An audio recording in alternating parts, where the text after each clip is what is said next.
Hi everyone, nice of you to join me. Like I mentioned in the previous webinar for December, I owe you an introduction video to the new timesheet module. Soon you will be able to start using it, and yeah, this is a broad overview of what we have in store for you. Yeah, let's dive in. So let's start. I recorded a small demo for the list view, so let's start there. The list view, if configured that way, the new list view, the new module will be found under the list view menu item. Yeah, and it looks like many of the list views that we already implemented in the system. You have seen this before. So very quickly, you can sort columns by clicking on the title, or sort the other way around by clicking again. And we can see that on the left side there is this asterisk in the view title indicating that the default view, or the view that is loaded, has been changed. We can revert the changes through this little menu, and it will, in this case, cancel the sorting that we just did. Now there's other things as well. We have a search option that if we press enter here, it will try to search for a name which we do not have because we don't have the column in the view yet, but we can add that like this. We can give it a spot in the list view. This seems good. And now it reloads the list, and it does immediately find a result with this name, Anna Schmidt in this case. If we delete the search and press enter, it will remove the search results. We do see that the list is changed now because we added a column to the list. Let's look at filters quickly. You can easily add a status filter, for instance, and combine it with a search. Now we have all draft timesheets for Anna Schmidt, or again, every timesheet for Anna Schmidt again. We still have that changed list, and I personally like that the name is there. So I will save this as my personal favorite view.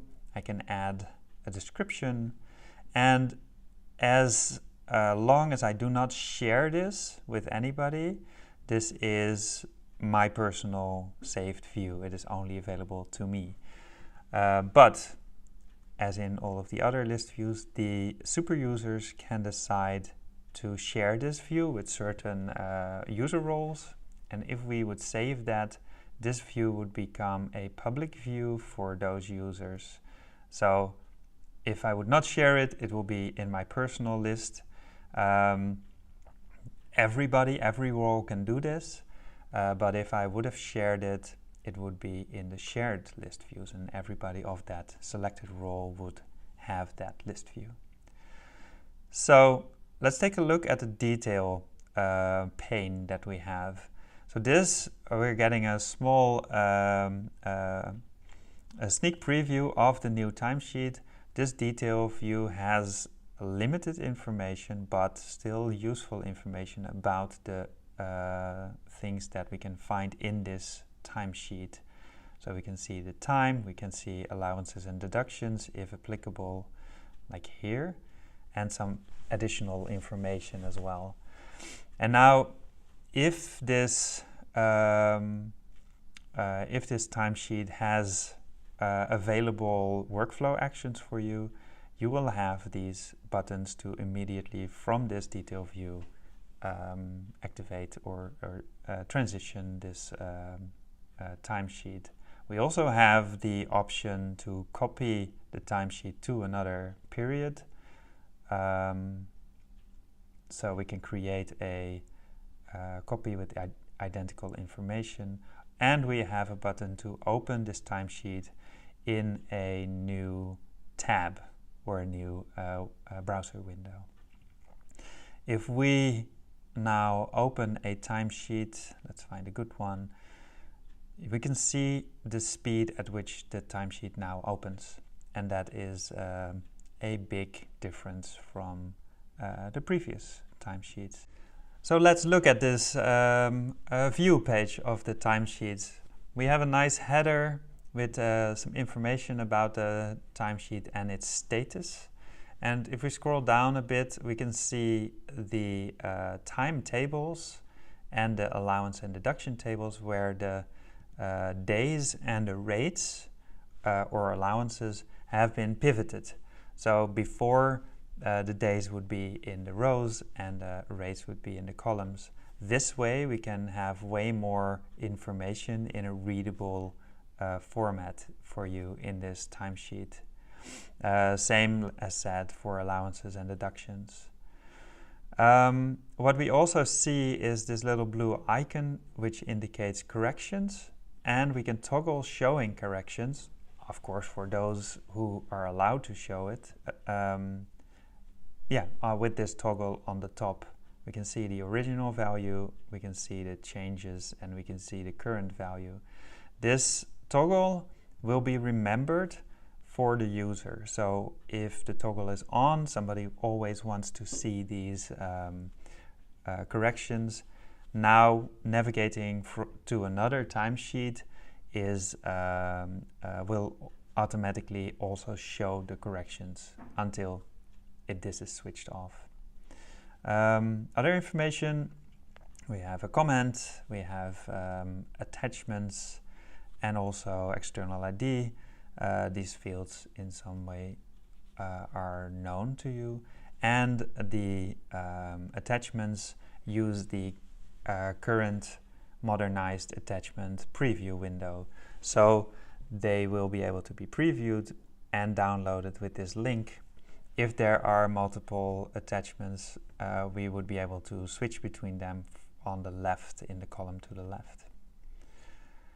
Scrolling down further, for those with the rights to see this, with the permissions to see this, we have financial details, every rate type with the applicable units and the rates that are configured for this user to be able to be shown, to be allowed to view, will be in this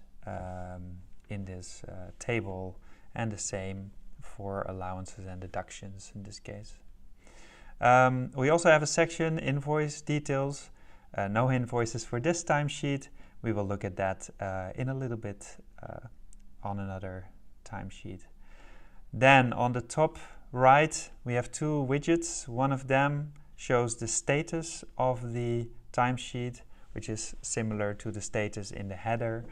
And we have a tab that shows the workflow history for this timesheet as well, for those with permissions to see it. And the widgets below, we have the assignment information that is part of this timesheet as well. This information also shows the hours per week that is part of the assignment. We can also see that in the field on the top left, just below the header, or in the header of the timesheet as well. And we can see that this timesheet has more hours registered than the assignment is allowing, and it gives a warning, so the user could correct that, or a manager will be notified by it. So if we want to correct that, we can see that the status here is that the timesheet is processed by the supplier, which means that if we want to change anything, previously we needed to roll back the status, pull back the timesheet and correct it. Now we have the option to first edit this, and only once we save it, the workflow changes will be made. So if the user does not want to commit to these changes, they don't have to, and they can cancel out of this. We can see now the edit view as well. It is basically the same view as the just the view page, yeah, immediately all the totals are updated where where needed. Let's then also look at real-time validations, not in this, but for allowances. There's a maximum in this assignment for allowances per day, and we can go exceed that, and it will give a warning. There's also an allowance maximum for the week, and as soon as we force that, we can see that there's another error here. So the what we can also see is in the top right that the save button is now grayed out. So as long as there is errors in the timesheet, it cannot be saved, not even as a draft. So scrolling down again, all of these fields we can now edit and we can see that for attachments, we can either click the button and open an Explorer window or a Finder window to select a file, or we can drag and drop a file into this area. And then lastly, the setting for the maximum file size in the VMS is respected here as well. Canceling out of this edit does not change the status anymore, and it immediately resets everything that we did to the values that it was before. And now we're back here. Now let's look at this financial information that we saw before. This is a timesheet that has some invoice details, and we can see the badge or a badge for invoicing details, and this is for one invoicing direction. When there are multiple invoices for multiple invoice directions, or when there are invoices for multiple invoice directions, more badges will be shown here. So for every direction, a badge will be shown. This badge can either show fully invoiced or partially invoiced, depending, of course, on how many of the hours are actually on invoices. And right below that, we can see a related invoices table where we can easily see and correct the check the invoices related to this timesheet. Now, let's click back and forth a little bit. Let's find a timesheet to open. We can see the speed of navigation. The list view instantly loads. It needs to reload the content a little bit, but then clicking this timesheet again will instantly load it again. So here, this is a timesheet where the start of the assignment is on December 1st, so most of this timesheet is not not valid for this assignment. And we see that no time has been registered in this period yet. So we have a placeholder showing that in the view mode. Now what if we want to add fields here? We can click edit and it instantly switches to edit mode. If I now cancel out of this and go into edit again, we can see clearly that we don't have a page load for that. So we're not loading into a separate edit page. We're simply switching this page from edit to view mode. We can also see that in edit mode, here we can add some numbers. The totals will be immediately recalculated. But we can also see that here we do see all of the rates and the locations where time can be entered by this user. And if we save this, it will take just a little bit more time because it will now save it to the backend. We can see that financial details are immediately updated. And here we can see that only the rate where hours are registered are visible in the view page of the timesheet. So that makes it very easy to see what's happening here. So that's it from me for now on the timesheets. We are still developing this. You might see or miss some features that you are currently using in timesheets. Don't worry, we're working on it. We want to at least make this new module feature complete with regards to what we already offer, and we have some really nice new features in store for you as well.